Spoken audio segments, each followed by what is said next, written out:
சோதனையாவும் பனி போல் நீங்கிவிடும்.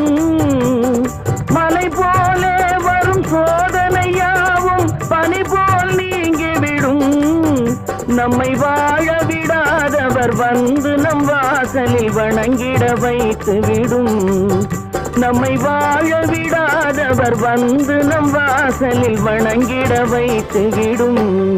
செய்த தர்மம் தலை காக்கும், தக்க சமயத்தின் உயிர் காக்கும்.